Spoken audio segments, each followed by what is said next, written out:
Volleyball bounces back from a road loss. Field hockey wins in double overtime. And women's soccer has a big comeback victory. Those stories and more are coming up on Inside Owl Athletics.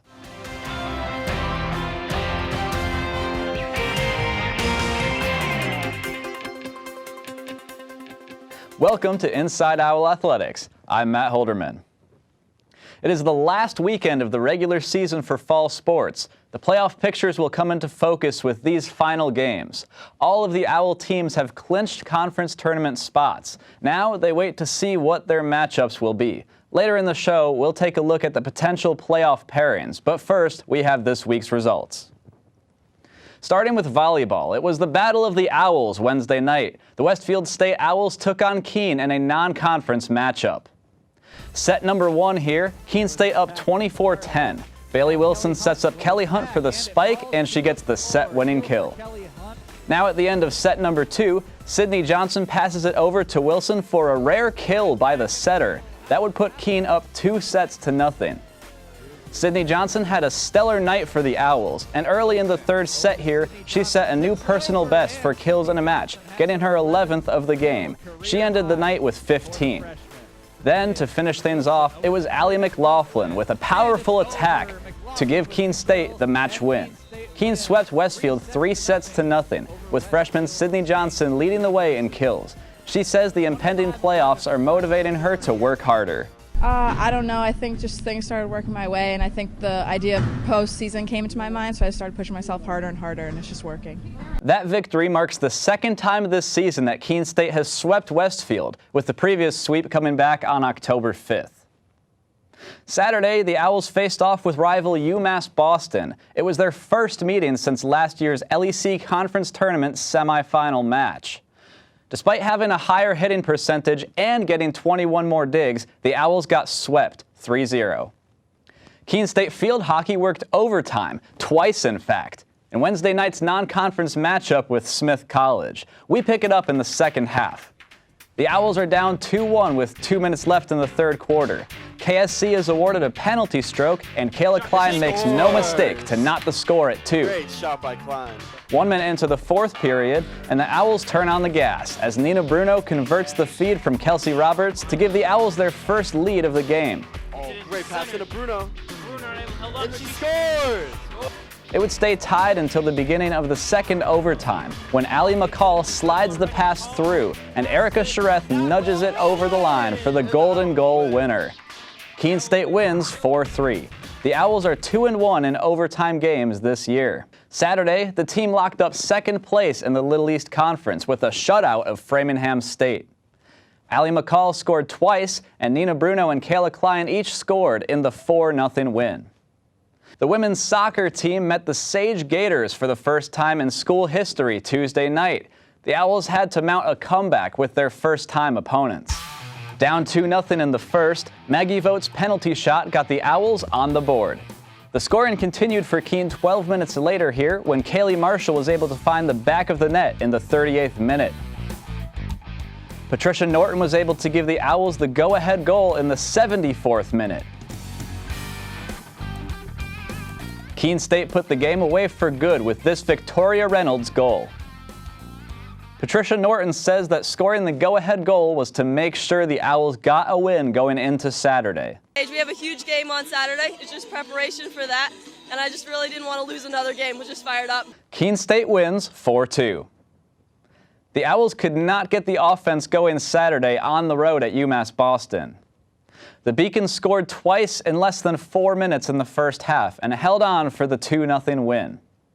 The men's team took plenty of shots but could not find the net in their game Tuesday night. The Owls took 24 shots to Worcester State's 5 over 90 minutes. A Lancer goal in the 71st minute was enough for the 1-0 win.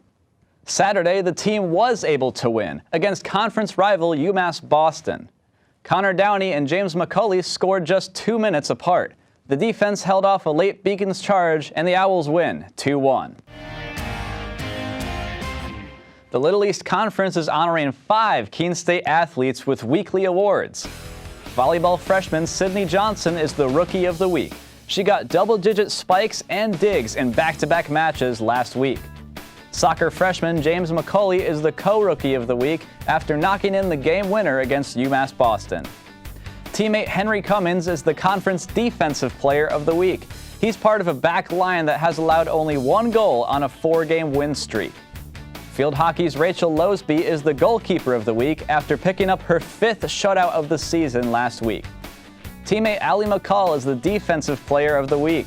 She made a critical save in the Owls' upset of Worcester State last week. McCall is also an Owl Athlete of the Week. On top of her strong defense, she picked up 2 goals last week in the wins over Worcester State and Framingham State. Connor Downey gets the weekly honor as well. He scored 3 of the 4 goals the Owls put on the board for the week. Congratulations to all of our weekly award winners. All of Keene State's fall teams will be in the conference tournament. The question now is, what are the potential matchups for our teams? Here to help us answer that is Assistant Athletic Director for Sports Information, Abe Oshiak. Abe, thanks for joining us here today. Matt, my pleasure. Thank you for having me.